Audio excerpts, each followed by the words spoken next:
Lorenzo.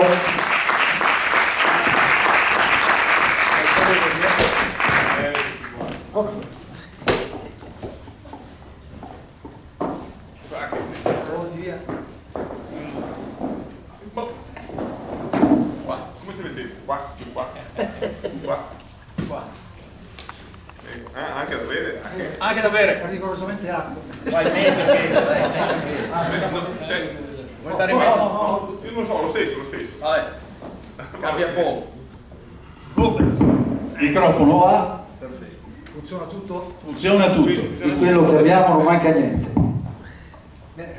Non servono presentazioni per Cristian Ghedina e Lorenzo Fasano, che ha scritto praticamente lui il libro in collaborazione. E qui ci sono alcune domande, Cristian, per ripercorrere un po' la tua vicenda umana, che avrà ancora tanto tempo, vero? E mi dicevano che tu da ragazzino eri tranquillo, eri il pallone di vivacità, perché sei cresciuto all'aria aperta e sembri quasi uscito da un libro di Mark Twain, è vero? Puoi raccontarci un po' di questi anni della tua giovinezza? Allora, innanzitutto buonasera a tutti, grazie per l'invito. Adesso mi viene un po' da ridere perché qua anche in seconda e terza fila c'è un amico di Cortina, albergatore di Cortina, che lui, siccome mi conosce, si è fatto una risata sotto i baffi. Perché mi ha detto che era un tipo molto tranquillo, insomma. No, in effetti io di tranquillo non ho proprio niente, tanto è vero che anche il titolo, non ho fretta ma vado veloce, del libro è perché è sempre stato un po' il mio motto, la velocità, il rischio, il pericolo, le emozioni forti, e era un po' la preoccupazione di soprattutto mio padre, perché mio padre è sempre stato uno molto previdente, prevenire è meglio che curare, e quindi sapeva con chi aveva a che fare, ero veramente uno scalmanato e quindi lui cercava sempre di tenermi a freno, quando invece mia madre dall'altra parte era un po' come me, come carattere, ho preso tanto dal suo lato, chiaramente sono figlio di mio padre e mia madre, un po' da uno, un po' dall'altro, magari la perseveranza, la tenacia l'ho presa da mio padre, però l'estrosità o il divertimento, la solarità, ecco, quell'aspetto lì, il fare le cose sempre col sorriso, ecco, queste cose qua, questo aspetto qua l'ho preso magari da mia madre. E questo, insomma, questo ero io e chiaramente mia madre, chiaramente anche da madre, anche lei era preoccupata, però era un po' più dalla mia parte, era più vicino a me, io andavo molto d'accordo con lei e mio padre invece era sempre con i capelli su dritti, era sempre preoccupato, tanto è vero che quando mi facevo male io ho anche imparato, la mia soglia del dolore è molto alta perché quando mi facevo male dovevo star zitto perché prendevo 2 sciape da mio padre che erano più quelle sciape che prendevo che mi faceva male che quello che il male che mi facevo quando mi prendevo una botta, un pernocchio, un taglio e allora ho imparato a sopportare molto bene il dolore. Era sempre al pronto soccorso, ho cominciato a frequentarlo presto il pronto soccorso. Il servizio sanitario nazionale ti ha conosciuto presto. Esatto, avevo quasi fatto l'abbonamento, dai, però insomma ero insomma, per dei controlli principalmente, non ho mai avuto grandi fortuni, però insomma anche tante volte magari ho evitato anche di andare in ospedale perché per continuare a gareggiare sì, anche per continuare a gareggiare, ma anche no, perché quando ero più piccolino, anche perché insomma arrivare all'ospedale era preoccupante. Una volta anche con mio padre che mi ero tagliato anche quell'episodio che è successo con la moto, che giocavamo, avevo 13 anni, a seguirci nel garage, io non sapevo ancora tanto bene guidare la moto, sono caduto, ho sbattuto contro il portone del garage, mi sono tagliato, mi hanno portato con l'ambulanza, è arrivata mia madre, l'ambulanza, sono andati su in ospedale e poi la mamma ha detto chiamiamo il papà, no, che era ancora in laboratorio a lavorare. No mamma, non chiamarlo, no dai, non chiamarlo, no, ma dai, lo chiamiamo perché dobbiamo dirglielo, no non chiamarlo, perché sapevo che infatti è arrivato su, c'era la sala d'attesa perché era ad agosto pieno di gente e quando è entrato fammi vedere, io mi ero tagliato, mi ero vendato tutto qua, perdevo tanto sangue e lì praticamente c'è stato silenzio tombale di tutti quelli che erano in sala d'attesa perché mio padre ha fatto le sue scenate, sei sempre il solito, non capisci niente, ma cosa c'hai in quella testa, no? A voce alta, io ero lì che perché non volevo neanche fargli vedere che mi ero tagliato forte, no? Ma non è niente, dai papà, non è niente, insomma poi alla fine e c'era tutta questa gente della sala d'attesa diceva ma povero bambino, no? Ecco, questa insomma era la preoccupazione per me, era. Benissimo. Gli andai in ospedale, che era meglio evitare. Niente, volevo sentire da Lorenzo, perché io l'ho letto il libro, si legge veramente in maniera molto gradevole, tutto ad un fiato, veramente sembra di vederti mentre combini anche le tue marachelle, diciamo. Però volevo chiedere a Lorenzo, come è nata l'idea del libro, come vi siete conosciuti, perché, non so, tu hai un trascorso da sciatore, non lo so. No, purtroppo non c'ho un trascorso da sciatore, se no da amatore dello sci. È nato, come dice un vecchio spot che adesso è tornato di moda, la classica telefonata che ti allunga la vita, no? C'era quel spot lì di una volta. E io e lui ci conoscevamo già, io insomma l'avevo intervistato più volte per le varie testate dei giornali con i quali collaboravo e niente, sono stato contattato per propormi questa idea di scrivere un libro scrivere la sua biografia, praticamente raccontare la sua storia. E lì ovviamente non ci ho pensato un attimo, perché mi sono trovato nel giro di un baleno praticamente da essere un suo tifoso, lui era un mio idolo come lo era di tutti a quel tempo, a diventare suo biografo, per cui insomma anche una bella responsabilità, però la responsabilità è prima di tutto un piacere, perché quando mi chiedono, qualcuno me lo chiede ancora, ma ti sei divertito a stare in compagnia di Christian Ghedina a scrivere il libro? Io lo guardo quello che mi chiede e dico, beh guarda, se non mi fossi divertito avrei bisogno di uno bravo che mi veda, perché insomma come fai a non divertirti a stare in compagnia di uno così? Cioè, insomma, devo dire che sono stato anche fortunato e lo considero un privilegio. No, comunque difatti anche io, insomma, quando abbiamo deciso insomma, di scrivere il libro ho pensato a chi poter, perché io sicuramente, come gli ho sempre detto, io quello che ha fatto lui in un'estate, ci sarebbe voluto penso 10 anni, no? Lui ha scritto tanti altri libri, tanti anche sullo sci, è anche uno dei come si dice, degli autori del film La Valanga Azzurra, non so se l'avete visto, insomma, del regista Giovanni Veronesi, e insomma che è stato, l'ho visto anche io, un bel film, e quindi ho pensato a lui perché ci conoscevamo già, avevo fatto, come ha detto lui, un po' di interviste e quando gliel'ho chiesto ha accettato chiaramente subito, e io sono rimasto molto contento e entusiasta del So che avete progetto. avuto anche degli incontri sulle colline veronesi. Io abito in Valpolicella, quindi insomma tra vigneti e ulivi, e lui arrivava lì puntualissimo, perché l'appuntamento era alle 10 della mattina, lui alle 9:58 era davanti al cancello, perché magari non sembra, ma il ragazzo è molto preciso, pignolo e meticoloso, per cui magari uno dice ma quest'aria scanzonata, no, è molto preciso, pignolo e meticoloso. E altrimenti poi senza queste tre cose qua non avrebbe fatto la carriera che ha fatto. E lì ci passavamo la giornata, lui raccontava, io continuavo a scrivere, ogni tanto lo interrompevo perché mi venivano i crampi alla mano, perché un'altra cosa di Ghedina è che veloce sugli sci, velocità proprio il suo spirito, proprio un figlio del vento, no? Che sia sci, che sia automobilismo, che sia la moto, che sia un motoscafo, questo ha la velocità nelle vene, purtroppo ce l'ha anche nella parola, e quindi per il povero scriba è un lavoraccio, dovete capire, perché ogni tanto lo dovevo interrompere perché non gli stavo dietro, ho detto ok, ferma, so che la discesa libera non prevede il time out, ma facciamolo. Quindi poi anche giocavo sulla muina, come dicono a Napoli, facevo il caffè per guadagnare tempo, no? E quindi è tutto un rituale, ma devo dire che a parte questo, scherzo ovviamente, ci siamo molto divertiti. No, poi dopo il bello era che facevamo sempre anche magari, forse era una bella pausa a mezzogiorno e mezzo, facevamo una pausa, ci facevamo una bella mangiata, ci bevevamo un bicchiere e poi dopo verso le 2 così riprendevamo e stavamo insieme, io mi raccontavo sempre fino alle 5 e mezza, andavamo avanti e poi tornavo a casa, quindi era anche un piacere di stare insieme, era come una chiacchierata al bar con gli amici dove tu ti racconti di episodi, chiaramente raccontavo solo io, lui scriveva, però è stato veramente interessante, bello, perché poi dopo ci facevamo anche una bella mangiata, non era solo lavoro, a pranzo ci facevamo una bella mangiata. C'era la tappa in trattoria. Esatto. Era giusto, insomma. Allora, continuiamo un po' con la storia della tua vita, perché nel libro c'è un passo dove tu dici sono un po' Tarzan, sono un po' Uomo Ragno, e poi anche il tuo rapporto con la scuola che è stato un po' non proprio idilliaco, quindi se puoi raccontare un po'. Sì, esatto, quello che ho anticipato un po' prima anche con mio padre, che era molto severo, lui era un po' sempre, lui ha sempre ritenuto come mia madre fondamentale lo sport per la formazione di noi ragazzi, noi 3 figli che eravamo da parte di mio padre e mia madre. E ce l'ha fatto praticare, abbiamo fatto tutti e 3, diciamo la piccola un po' meno, però io e la grande abbiamo fatto tutti e 2 sci.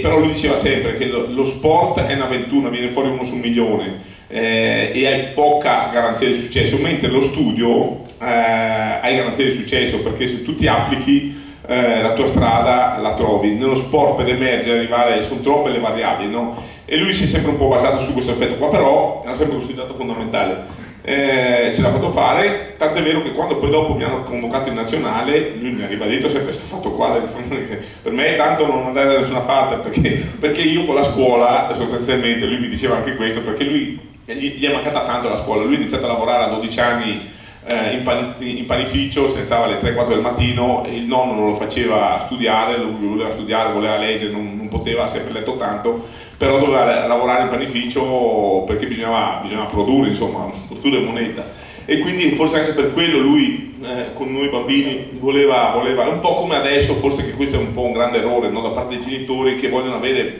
forse per i successi personali, vogliono avere il campione in casa e ripongono tutte le fiducie nei figli cercando di fargli fare sport, anche magari essendo tante volte, confrontandomi anche con tanti sportivi di altri sport, che ci sono i genitori che sono troppo invasati anche di sport e vogliono far diventare il loro figlio un campione. Ecco, questo non va assolutamente bene. È una brutta pressione nei ragazzi praticamente. Sì, è fondamentale fargli fare lo sport, però non devi pretendere tu da genitore, ecco, secondo me questo è un errore, confrontandomi anche con tanti altri atleti professionisti di altri sport, che i genitori vogliono far diventare il loro figlio un campione a tutti i costi, no? Quindi è importante che i ragazzi facciano sport, no? E mio padre invece era un po' il contrario, lui che gli mancava lo sport, ne ha fatto, però gli mancava lo studio, e per lui era fondamentale, che adesso lo ritengo anche io importante, lo studio è, però all'epoca non era così, non lo pensavo così, io pensavo,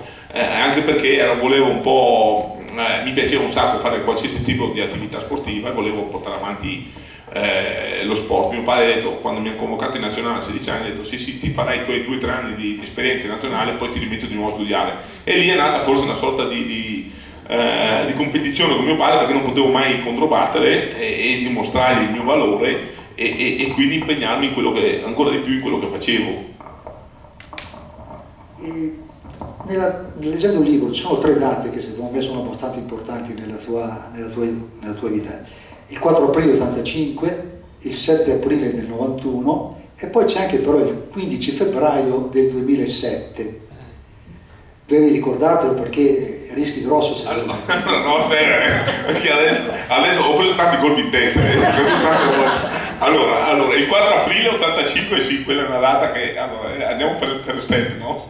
4 aprile 85, purtroppo, ecco, questa è una data importante che ha segnato molto il mio percorso di vita, non la mia carriera, perché io non ero ancora fermato, non avevo fatto ancora niente, facevo le gare, ero in cicleve e tutto, ma il 4 aprile 85 è successo che in quel giorno mia madre, come era di routine, abitudine, se non avevamo delle gare, andare a sciare assieme con i miei genitori. È successo che quel giorno lì mia madre ci ha proposto di andare a sciare col gruppo di amici, erano in 5, di andare a fare un canalino, e purtroppo però io non so per quale motivo, insomma, lei mi ha chiesto più volte, insistendo, di andare, che andavo sempre io, e gli ho detto ripetutamente no, non avevo voglia, perché avevo un certo senso che succedeva qualcosa. Tant'è vero che poi il papà, quando il pomeriggio ha chiamato a casa, verso le 5 del pomeriggio, ha chiamato e ha detto guarda che la mamma è caduta, si è fatta male, devo andare in ospedale con lei, adesso vi organizzo con la zia che venga lei a accudirvi, no? Io avevo 15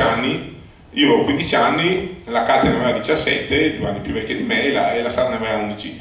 Alla fine è tornato a casa il giorno dopo, la zia era lì con noi, è tornato a casa il giorno dopo alle 5:30, 6 del mattino, e ci ha detto purtroppo la mamma non c'è più, e lì è stato veramente un cambio di vita importante, difficile da affrontare per noi, perché perdere la mamma a 15 anni è stata pesante, no? Ma io, la passione che avevo preso da lei era talmente grande, e io ho cercato di portare avanti, a differenza magari forse di tanti ragazzi che avendo un incidente così in casa. Tua sorella?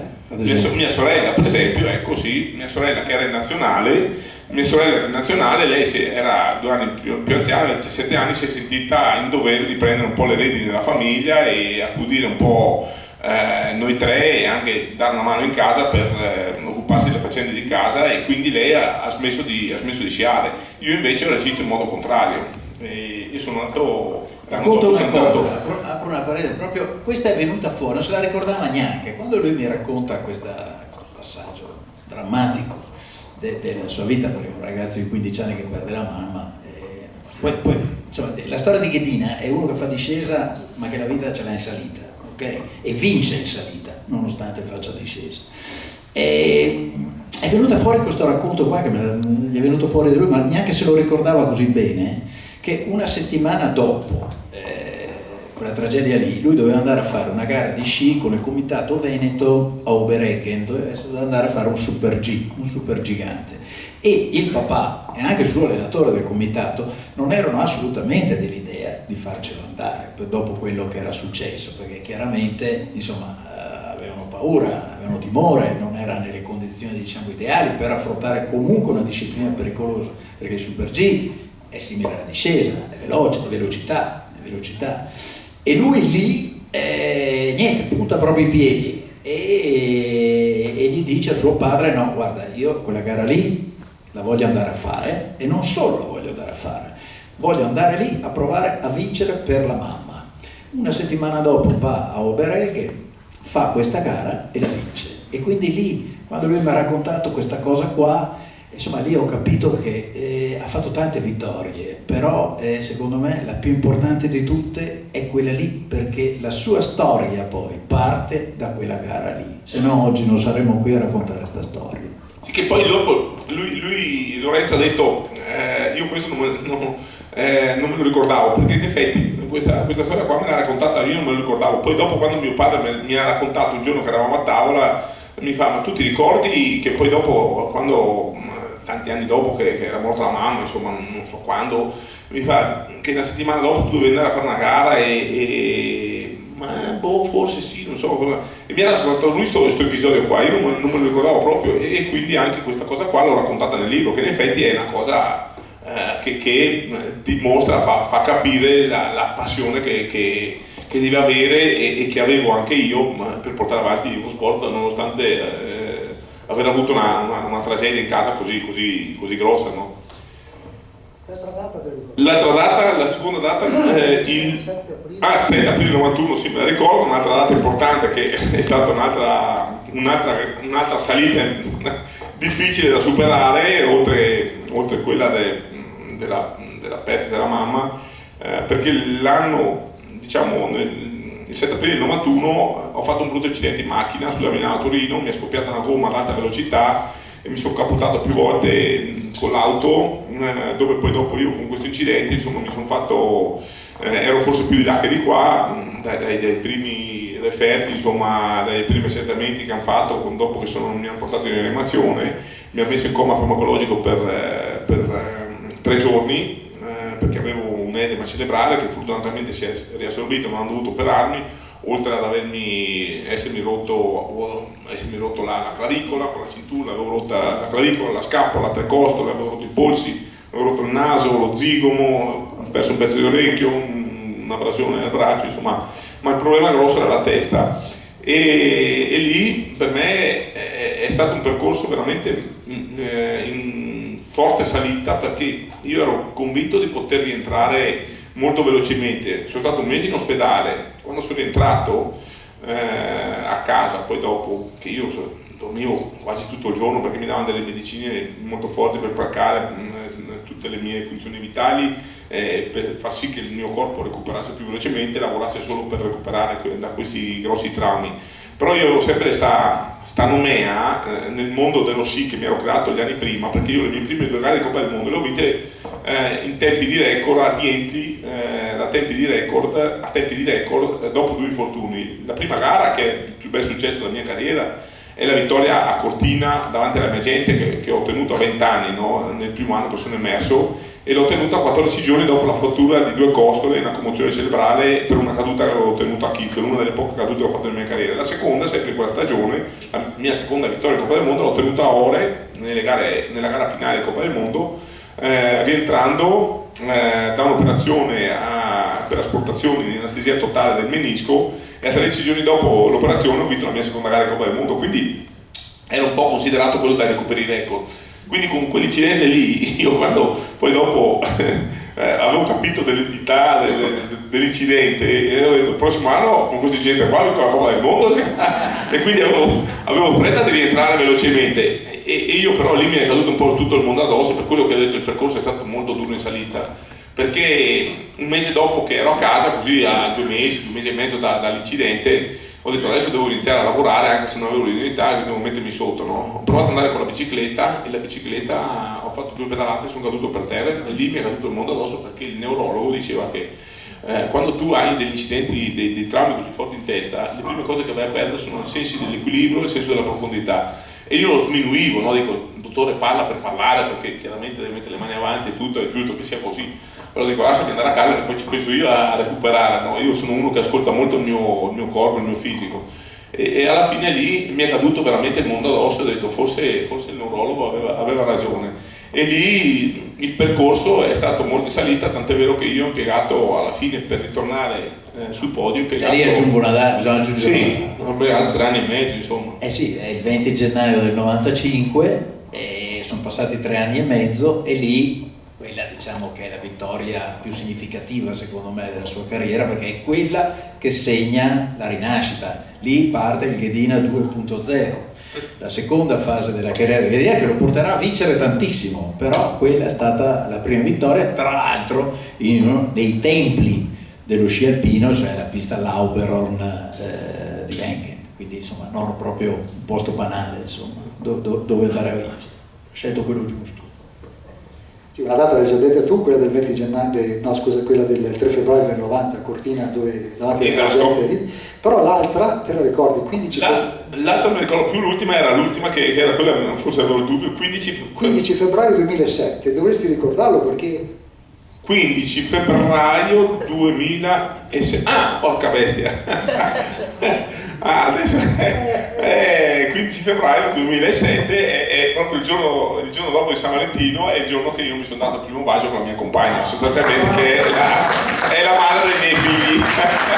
Ecco, adesso no, perché non ci avevo proprio pensato, 15 febbraio sarà data qua.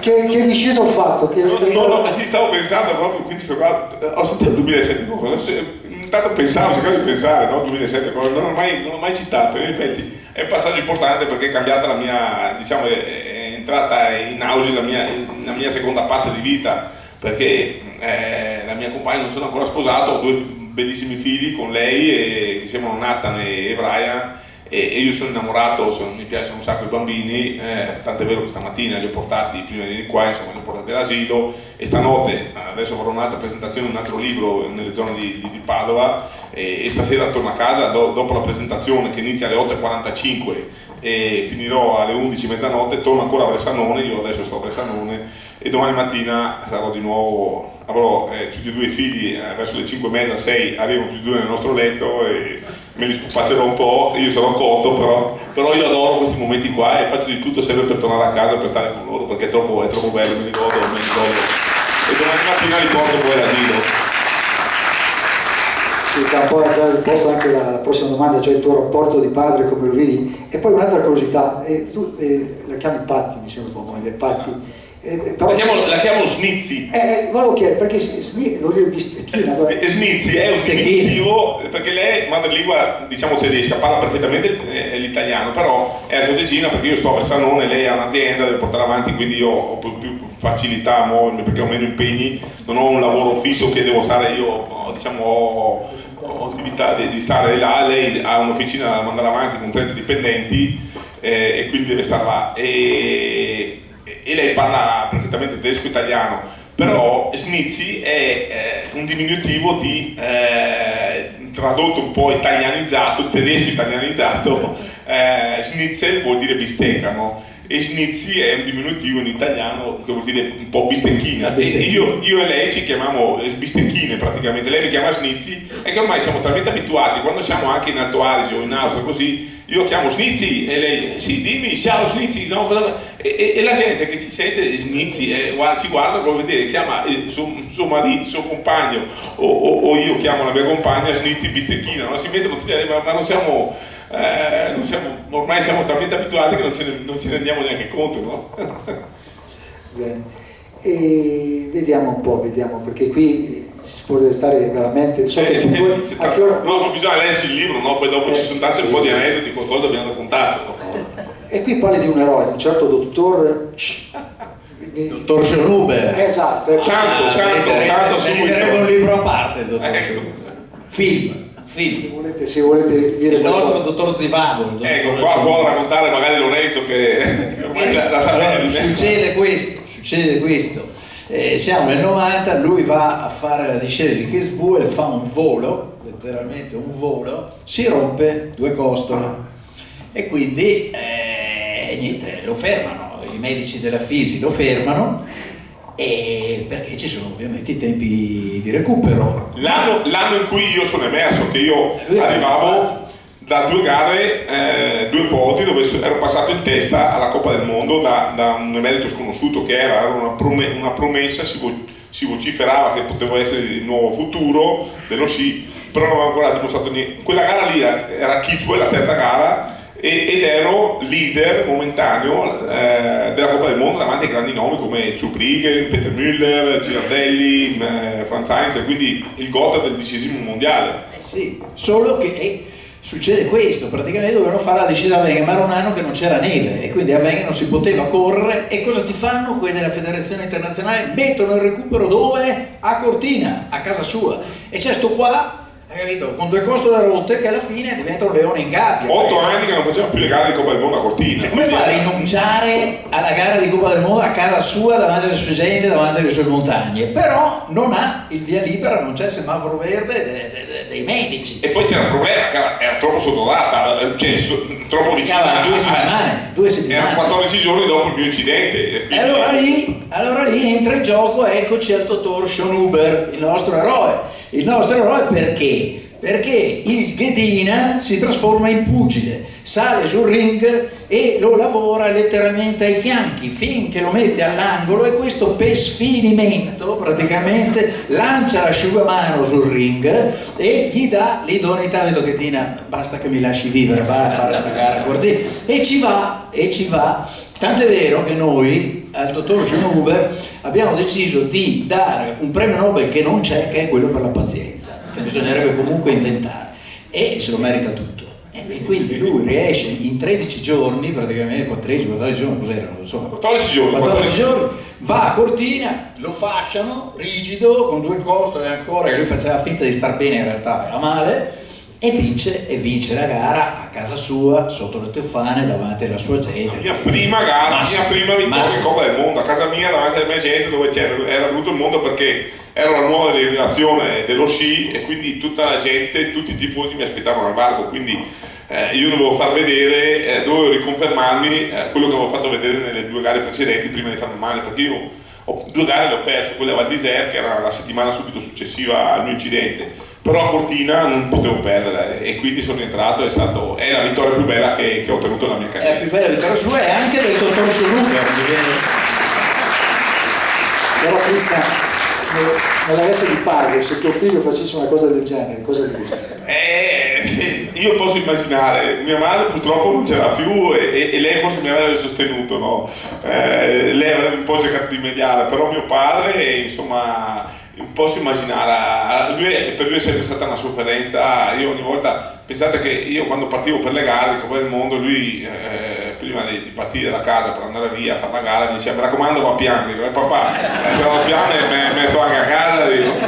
Cioè, quindi lui era terrorizzato, perché prima con la mamma, che sicuramente è morta per un eccesso di confidenza nei propri mezzi, nelle proprie capacità. Poi io con l'incidente, che ero più di là che di qua, quando lui è venuto a trovarmi il giorno dopo dell'incidente in ospedale, lui gli è venuta in mente la figura della mia madre, io ero riconoscibile, non avevo più lineamenti e lui, ecco, prima la moglie e poi anche il figlio, e quindi lui è rimasto traumatizzato e per lui, insomma, lo sappiamo benissimo tutti, abbiamo visto anche purtroppo ultimamente, questi ultimi 2 anni, che sono successi incidenti mortali nelle scie e capitano e sono capitati anche negli anni precedenti, e penso che comunque capiteranno anche, io mi auguro di no, però è uno sport pericoloso dove c'è velocità, e quindi io posso capire che lui, insomma, fosse sempre molto preoccupato, e anche io, insomma, se dovesse succedere, anche se sono sempre stato etichettato come un matto, con i figli adesso vedo che sono un po' premuroso, attento qui anche con mio figlio, mi hanno rimproverato perché adesso mio figlio grande, che ha 5 anni, 5 anni e mezzo, quest'anno ha fatto 3 gare di sci. La prima gara c'erano tutti gli altri genitori degli altri ragazzini che erano lì che dai vai forte, io gli dicevo vai piano, e dico ma come vai piano? Tu gli dici vai piano a tuo figlio, che dovresti dirgli spara le porte, mangiati i pali. E invece, perché mi faceva un po' paura perché andava giù troppo forte, non riusciva a tenere gli sci, era un po', non è così bravo, sta appena imparato, insomma. No, però è un po'. A proposito di velocità, di performance, la famosa spaccata che hai fatto a Kitzbühel, la discesa più difficile del mondo, perché ho letto che ha 85 gradi di pendenza a un certo punto, che vuol dire quasi balconata. No, ne ha, mi sa, no, forse un po' meno, ne ha 70, sì, comunque insomma 90 gradi sono così, insomma non è che ma l'hai fatta per una scommessa quella? Esatto, lì la spaccata a Kitzbühel è nata tutta la mattina in ricognizione, quando si guarda la pista, si scende in derapage sulla pista per controllare dove passare, dove mettere gli sci, e nell'ultimo salto, che io non ho mai avuto difficoltà e problemi sui salti, sono venuto giù dritto in piedi così a bassa velocità e mi sono dato un po' lo slancio come fanno i ragazzini anche adesso, fanno i salti, hanno lo slancio però a bassa velocità, non ero e ho fatto un po' una spaccata. Mio cugino, che era nel parterre, che si stava gremendo di persone, mi ha chiamato a lui, sapevo che era lì, che arrivava perché gli avevo organizzato i biglietti, insomma sono andato lì, mi fa mi devi fare sempre le tue cretinate, dico ma no, perché cosa ho fatto? No, io ero un po' etichettato come il Pierino, no, nella squadra, quando c'era qualcosa viene sempre da me, che è sempre colpa mia, no? E fa, cosa ho fatto stavolta? No, ti ho visto lì, hai fatto il salto, la spaccata, ma guarda che quello è gioco da ragazzi, per me quello è pane quotidiano, no? Ciacolone, no? Mi ha detto in ampezzano, in dialetto nostro, non ladino, mi ha detto chiacchierone, no? E io gli ho detto no, ma guarda che se vuoi, mi è venuto istintivo di dirgli se vuoi te la faccio anche in gara, visto che mi dici, mi offendi così, no? Neanche a bo, neanche a uomo, e lì mi aveva proprio dato la pugnalata finale, non mi ha steso, ho detto cosa? Ok, va bene, dai, scommettiamo, cosa ci siamo scommessi? Una pizza e una birra. E l'ho fatta in gara e ha fatto tutto il suo scalpore, che adesso praticamente mi riconoscono più per la spaccata che per le mie 13 vittorie in Coppa del Mondo.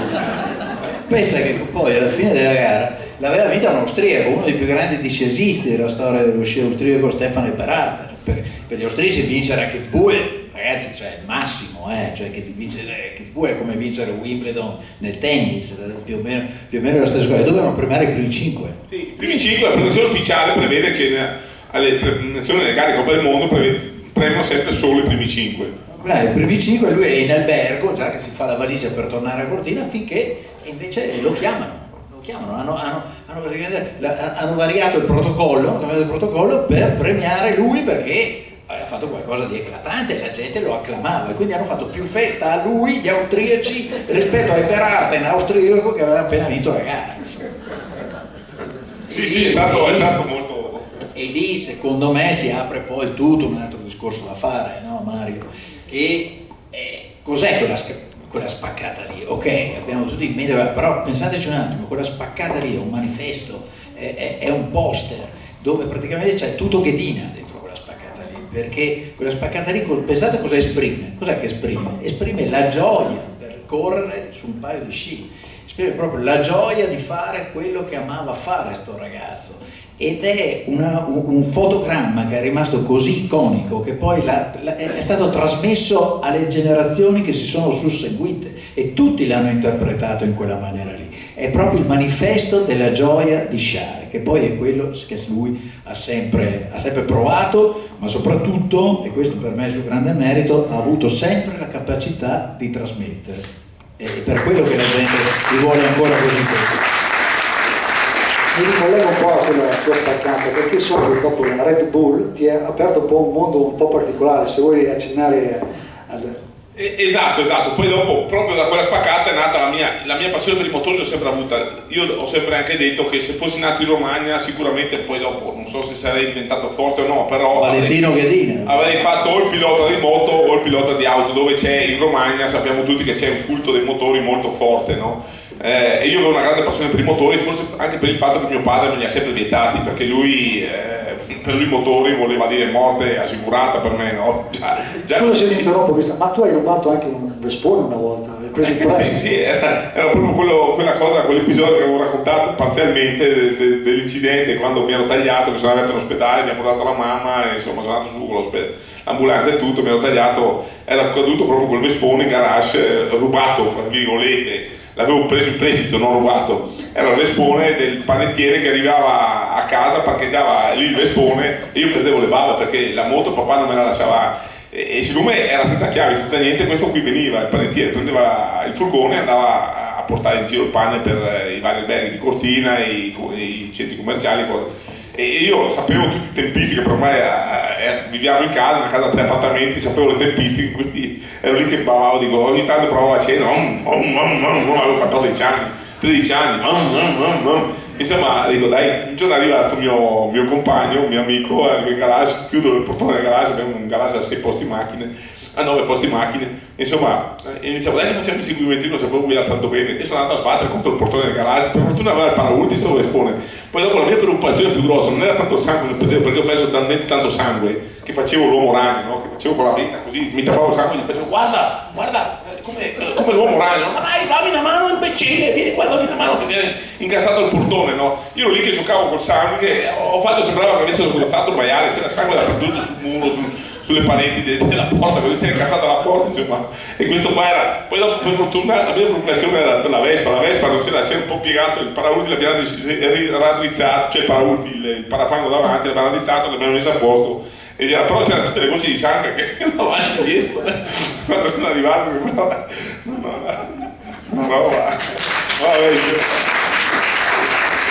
Poi ti racconti anche nel libro di tua nonna Giovanna, che era bravissima a fare i Casunzi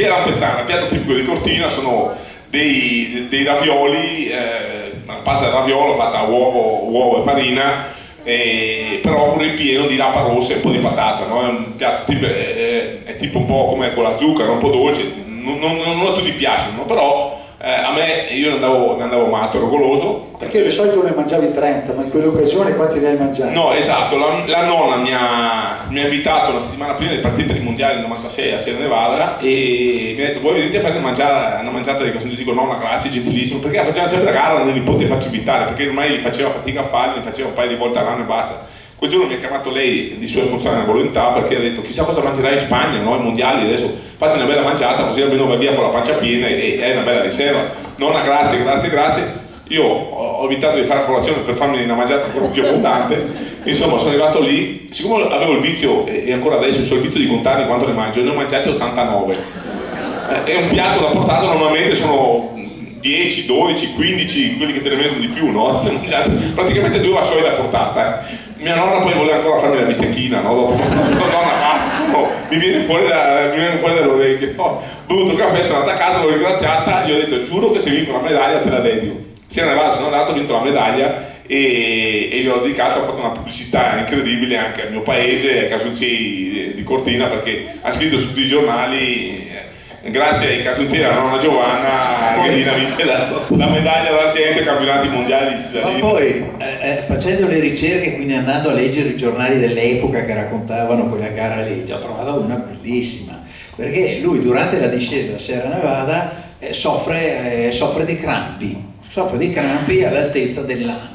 Insomma, non si può più stare in posizione, ero lì che crampi all'anca. Allora cosa fanno i giornalisti? Intervistano il fisioterapista della nazionale, dicono ma com'è che Ghedina aveva i crampi all'anca? Questo rimane un po' basito, ma non lo so, perché di solito i crampi all'anca, probabilmente insomma, se aveva i crampi avrà avuto sicuramente una carenza di magnesio e potassio. No, era tutto il burro della mamma Giovanni. Lui poverino non lo sapeva, ma era tutto il burro dei Casonzei della mamma Giovanni, capito? Accumulato. L'accumulo di burro, e quei Casonzei navigavano in questo mare di burro che lui si è portato fino sulla Sierra e lì ha avuto il cranio.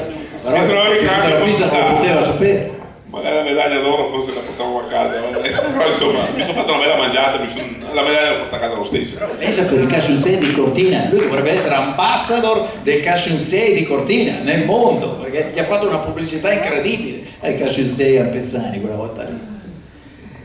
Nel libro del frontespizio c'è scritto non ho fretta ma vado veloce. Qui un po' il tuo karma, la tua personalità, il tuo modo di essere, perché la velocità non è sintomo di agitazione, ma appunto probabilmente si è fatto così.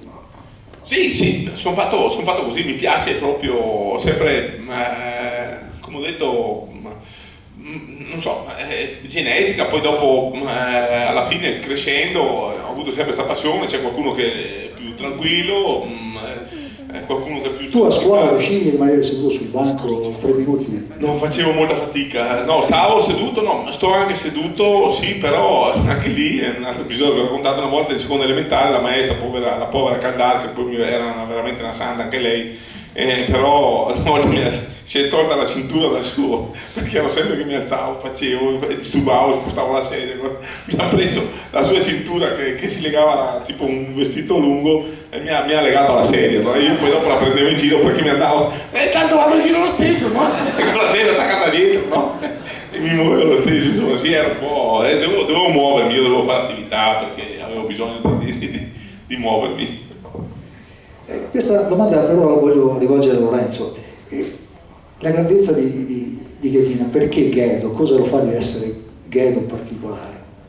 Allora, uno abbiamo parlato cosa rappresenta quella spaccata lì, però per me insomma eravamo arrivati alla fine della storia, no? Quando uno ti racconta la sua vita, ti racconta la sua storia, tu lo ascolti, magazzini tutto, hai le tue interpretazioni, no? A un certo punto eravamo proprio verso la fine, uno degli ultimi incontri, e gli chiedo, ma ascolta Ghedo, ma alla fine di tutta sta fiera, di tutta sta storia, cos'è forse la vittoria più bella, non solo sugli sci ma anche nella tua vita che ti rimane? E lui ci pensa un attimo, mi guarda e mi fa, ma tutto sommato la vittoria più bella è essere quello che sono, che è una frase bellissima, dove c'è tutto lui. Perché Ghedina cos'è? Pensateci un attimo, pensate alla montagna, pensate che andate su un sentiero col vostro zaino a farvi la camminata d'estate, arrivate sull'alpeggio e trovate cosa? Trovate un ruscello, cioè trovate un ruscello di corrente fortissima e di acqua però cristallina. Ecco, Ghedina è quella roba lì, è acqua pulita perché è un ragazzo cristallino, è limpido, è candido Ghedina, e sarà sempre ragazzo, ok? Sarà sempre ragazzo, però allo stesso tempo c'ha quell'energia rinnovabile lì, c'ha quell'energia proprio della corrente del torrente, e quella roba lì lui ce l'ha dentro, è green Ghedina, è rinnovabile perché è un figlio del vento, quindi è eolico, ha un carattere solare, quindi è energia solare, e c'ha la corrente del torrente. È uno che in effetti è sempre stato quello che è, e l'unica maschera che ha messo nella vita l'ha messa per andare a sciare, non ne ha messe altre. E io lo vedo anche quando andavamo in trattoria, no? Durante la pausa la gente lo fermava, lui stava lì disponibile, si divertiva, aveva piacere a scambiare una parola con questo, con quell'altro, con l'altro ancora, cioè senza nessun fastidio, mai un atteggiamento da divo, e questa è l'altra cosa più bella, perché io credo che lo sport debba vivere di empatia, deve essere una connessione empatica tra chi sta sul palco e chi sta in platea. Purtroppo oggi, anche per tanti motivi legati al marketing, allo showbiz, ecco, questa connessione purtroppo si interrompe. Io appartengo a una generazione che mio nonno mi portava a vedere gli allenamenti del Verona negli anni 70, erano pieni di nonni con i nipotini a vedere gli allenamenti. Era una festa popolare. Adesso al centro sportivo non ci vai più perché è tutto a porte chiuse, è tutto filtrato, schermato, è diventato maledettamente difficile. Per andare a vedere una partita è più facile probabilmente ottenere un visto per la Corea del Nord, avete capito? Ecco, quindi secondo me invece il grande merito di Christian è stato proprio quello di tenerla viva quella connessione lì, perché lui è stato sempre un atleta, un campione della gente, con la gente e tra la gente, ed è ancora così. E quindi io credo che la popolarità di cui gode oggi, il bene che gli vuole ancora la gente oggi, lasciamo stare le vittorie perché quello vabbè è un altro discorso, ma credo che la gente proprio gli abbia voluto bene e gli voglia tuttora bene proprio per il suo modo di essere, che è la vera lezione che viene fuori da questo libro qua, ed è stato il vero motivo che mi ha fatto così piacere scriverlo, perché ci ho trovato un messaggio che condivido in pieno. Grazie.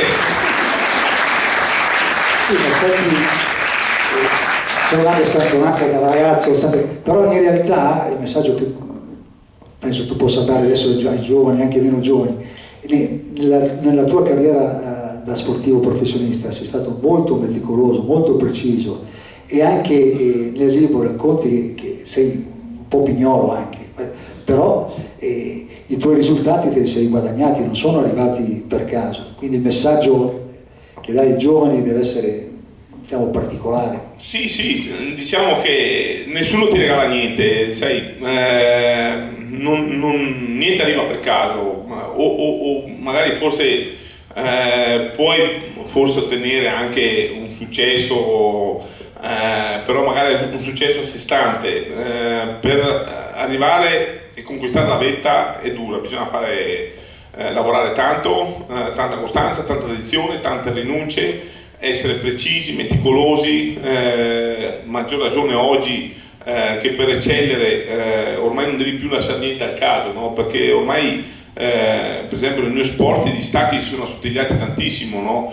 E quindi devi curare ogni minimo dettaglio, ogni minimo particolare, devi impegnarti, chiaramente non sempre uno pensa che vede sempre il bello, no, della medaglia, no? Quando uno vince tutto sembra che bello, beato te, bella vita, qua là su e giù, però non sanno tutto il sacrificio che c'è dietro, tutto l'impegno, tutte le rinunce che hai dovuto fare per arrivare fino là. E poi non è detto purtroppo che anche questo bisogna tenere in considerazione sempre e comunque, che se tu ti impegni, fai tutte le cose come devono essere fatte, viene fuori un po' quello che diceva un po' mio padre, no? Che lo sport ne viene fuori uno su un milione. Ma perché ne viene fuori uno su un milione? Perché devono essere, le variabili sono troppe, no? per eccellere, però se tu perseveri, ti impegni, costanza, poi lo sport è scuola di vita, ti insegna le basi principali per la disciplina, il rispetto degli orari, il rispetto delle persone, il rispetto delle regole, no? Che poi sono tutte cose che ti si presentano di fronte anche nella vita quotidiana tutti i giorni, con il rapporto personale con le persone, nel lavoro, nello studio, ed è fondamentale, no? Però devi sapere che lo sport, la carriera sportiva non dura tanto, purtroppo non è come un lavoro, si diventa un lavoro, però sai, se tu lo fai con gioia, con passione, e ti impegni e riesci a emergere, arrivare in vetta è dura, rimanerci è ancora più dura. Un'altra cosa che dico sempre anche, per questo anche, sai, per quelli che vanno, io dicevo, sai, alzarsi magari alle 5 del mattino, alle 4 e mezza del mattino per andare a fare gli allenamenti in ghiacciaio l'estate, quando i ghiacciai sono messi in crisi, è molto duro alzarsi la mattina presto per andare a lavorare, però alzarsi per andare a fare qualche cosa che ti piace, che è la tua passione, lo sport, è dura. Alzarsi per andare in miniera o in fabbrica a lavorare, per portare a casa i soldi, perché devi mantenere una famiglia, è molto più dura tutti i giorni. Quindi se tu hai il piacere, la passione, la fortuna di portare avanti uno sport, quindi è una gran fortuna, quindi impegnatevi, fate sport e tenete duro. E poi in tutta questa storia qua comunque vengono fuori proprio gli insegnamenti di casa sua, gli insegnamenti della sua famiglia. Lui aveva due genitori molto diversi caratterialmente, diciamo il papà potrebbe essere un conservatore, potrebbe essere dipinto come un conservatore, la mamma magari più progressista, e il papà quando lui entra in nazionale, che pensate che momento che è per un ragazzo che entra in nazionale di sci, lo guarda e gli dice: ehi ragazzo, guarda che prima si è uomini e poi si diventa campioni. E non è che gliela fa facile, lo mette alla prova proprio per vedere se teneva o meno. E quindi questi insegnamenti qua che gli ha dato la famiglia, lui li ha portato avanti, se li ha sempre tenuti ovviamente, e sono gli stessi insegnamenti che oggi lui trasmette ai suoi figli. Sì, questa è una frase che mi ripeteva molto spesso, perché dice: anche se ottieni successo e risultati e sei sulla bocca di tutti, sei un personaggio, ti sei messo da parte 2 lire, ti si aprono 1000 porte che purtroppo magari qualcuno dovrebbe fare delle carte false per riuscire a fare delle cose che io magari quando sei campioni ti si aprono tante porte, hai tante possibilità in più. Però una cosa che mi ha sempre insegnato, mi ha detto ricordati, cioè quello che ha detto, l'umiltà, no? Sempre coi piedi per terra, mai montarsi la testa, e questo è un insegnamento che io sempre ho sempre cercato di seguire e portare avanti, e vedo che alla fine l'umiltà e rimanere coi piedi per terra, parlare dallo spazzino al presidente non so, della Repubblica come al grande imprenditore, e essere sempre se stessi, paga sempre. Grandissimo. E poi un'altra cosa, che la tua carriera è stata tra l'altro piuttosto lunga per uno sportivo di sci alpino. E poi un altro aspetto, il fatto che hai fatto tante vittorie ma hai avuto anche delle delusioni, delle sconfitte, e anche riconoscere il valore dell'avversario, cosa che non è scontata. Nel libro traspare questo, che quando ti trovavi di fronte a qualcuno che giustamente gareggiava al tuo livello, tu non è che lo snobavi. C'era uno però che non ti era molto simpatico, però... Sì, diciamo che no, io sono sempre andato d'accordo con tutti, io sono sempre stato solare così, però a me un po' davano fastidio quelli che parlano dal piedistallo, no?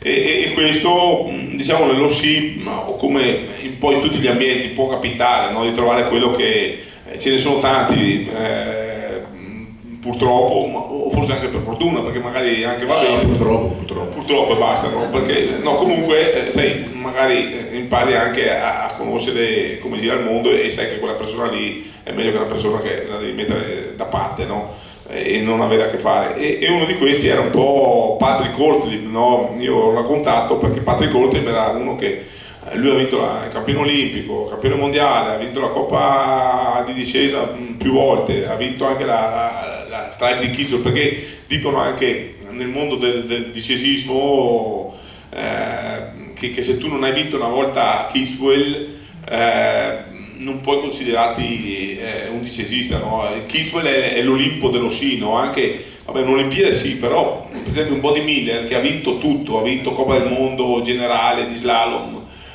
mondiali, Coppa di specialità, coppe, non ha vinto Kitzbühel. Lui è un suo, io per esempio non ho vinto la medaglia olimpica, però lui avrebbe penso barattato una medaglia olimpica per una vittoria a Kitzbühel, ha provato a tutti i corsi, non è riuscito a vincere. Io ho anche la fortuna e il piacere di aver vinto insomma a Kitzbühel. Penso ci sia un clima molto rilassato, familiare, sembra di essere una chiacchierata vicino al caminetto, magari con un bicchiere anche di vino. E volevo farti una domanda, perché dopo se vuoi rispondere bene. Tu hai vinto anche contro il mal di pancia, hai avuto, se puoi rispondere però la massima... La facciamo come chiusura questa, perché tanto no, è che adesso magari adesso la gente qua, noi siamo anche in Italia, adesso dobbiamo anche andare. Allora chiudiamo con... Allora, prima di chiudere però, per carità, la massima libertà, fuori, a parte chi vuole acquistare il libro se non l'ha già fatto, c'è una cassettina dove qualcuno, se vuole inserire qualcosa per le spese che sono state sostenute, però nella massima libertà. Poi di solito si dice, Don Claudio, l'entrata è libera e l'uscita a pagamento, comunque. No. Se qualcuno di voi invece, facciamo qualche domanda da loro. Ah, beh, ha ragione, sì. Abbiamo poco tempo, però insomma vorremmo tenerlo per sé. Tanto c'è già una mano si è alzata. C'è anche la maestra Silvia che vorrebbe fare una... Bravissimi, perché di solito quando siamo in questa fase qua si tira tutti in trio, come quando si andava a scuola, quello che si nasconde, capito? Invece no, lei non è un timido, complimenti. Prego. Sono un po' timido, ma comunque cerco di urlare. Ma siamo quattro amici qua, No, io voglio sapere da te. visto che parliamo di sci, abbiamo parlato anche della valanga, abbiamo visto il filmato della valanga, eccetera. I tuoi eroi, allora io parlo di Colombin e Franz Klammer, erano i tuoi eroi? Ecco, io anche questo l'ho detto, io fino a 14-15 anni non avevo nessun eroe, a me piaceva sciare, mi piaceva fare sport, ero sempre, ahimè per mio padre, sempre fuori all'aria aperta a fare qualsiasi tipo di Qualche attività. eroe l'hai avuto? Come? Qualche eroe?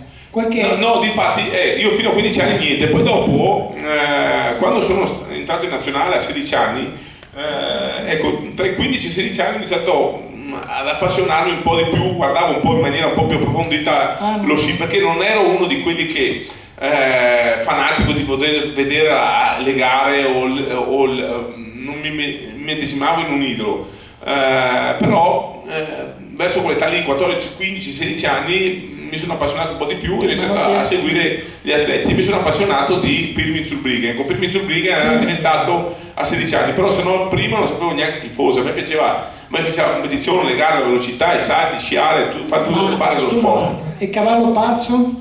Ma Cavallo Pazzo, sì, è diventato poi dopo anche il mio manager. Mi sembra che ti assomigli, no? Un po'. Lui era un po', sì, molto come me, come carattere. Erwin Stricker, il Cavallo Pazzo, è stato un atleta della Valanga Azzurra che era etichettato come Cavallo Pazzo perché era uno, lui diceva sempre, anche a me mi diceva, è stato 4 anni, mi ha seguito un po' nel management e mi diceva: Cristian, ha detto, l'importante non è vincere, l'importante è far parlare di sé. E lui faceva parlare di sé in maniera bella, pulita, pura, sana, no? Lui faceva qualcosa sempre, come per esempio è stata la spaccata per me a Kitzbühel. Non è stato un gesto per fare come adesso tutti i ragazzi, o adesso che ci sono i social, i telefonini, e fanno tutti per fare visualizzazioni, per aumentare i follower e tutto, no? Che ormai è diventato una routine per tutti. Lì era orgoglio mio personale per fare vincere la scommessa con mio cugino, per fargli vedere e dimostrargli che avevo le capacità di poterlo fare, no? E ecco, questo gesto qua è stato un gesto che ancora adesso mi ricordano più per la spaccata che per le mie vittorie in Coppa del Mondo. Ecco, Stricker era uno di quelli che faceva queste cose qua pensando, ma non facendo, faceva delle mattate incredibili, no? E tutti se lo ricordano, no? Che veniva giù magari su una strada una scalinata con i sci, veniva giù, arrivava in strada, faceva una frenata magari dove c'era un po' di lui ha inventato le racchette da discesa, curve, ha inventato le punte storte, sì, lui è quello che ha inventato. Quando io ho fatto l'accordo con lui, veniva a parlare con mio padre, che noi abbiamo un negozio di elettricità, mio padre ha fatto l'elettricista, di lampadari, cose così. Veniva lì in negozio sulla circonvallazione di Cortina, una bella vetrata, una bella vetrina, così, no? Davanti al parcheggio della stazione, della vecchia stazione dei treni, dove ci sono anche le corriere e tutto. Angelo, tu qui devi tirare via tutto questo negozio. Ma dico, mi sono fatto un mazzo così a tirare insieme qua queste mura, a lavorare, sacrifici, impegni e cose. Ma tu non sai, io avevo 2 negozi di sport, uno a Maso Corto, uno su a Valsenales e uno giù a Merano. Li ho chiusi, ho fatto noleggio di sci, perché il futuro è il noleggio, e lui ci ha visto a lungo. Il noleggio è il futuro dello sci, i negozi andranno tutti a chiudere e i ragazzi che vanno a sciare andranno tutti, a parte i maschi così, andranno tutti a prendersi il sci a noleggio, e lui ci ha visto a lungo. Lui ha inventato la Rent and Go. La Rent and Go è la catena noleggio sci più grande d'Italia, hanno 100 distributori in tutta Italia dove fanno noleggi. E lui andava lì da mio padre e diceva: tu devi chiudere tutto, devi fare noleggio, mio padre, devi fare noleggio, sì, questo qua è un posto fantastico, perché la gente arriva qua, si ferma al parcheggio, alla vetrina, cosa fai noleggio, e in effetti ci aveva visto lui. Radio Ghedina? Stop. Andiamo. Abbiamo la domanda della nostra signora. Ecco. Allora. Ma andavi anche il fuoristrada? Cosa? Facevi anche il fuoristrada? E si faceva anche un po' il fuoristrada, anche con la Jeep un po'. O fuori pista? Ah, tu fai anche fuori pista, tu vai con gli sci, vero? Sì. Sì, e ti piace fare i boschetti, scommetto? Sì. Lo so, e anche i salti, vero un po'? Sì. Lo so, che ho visto, ma li facevo anche io, a me piaceva un sacco, erano quelli che mi piacevano di più.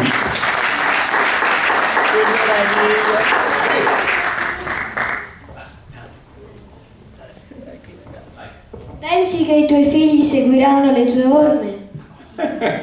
Ma allora, diciamo che adesso gli ho fatto imparare, al più grande ha imparato a sciare, l'anno scorso l'ho portato la prima volta a sciare, quest'anno gli piace tantissimo, quest'anno siamo andati di più a sciare.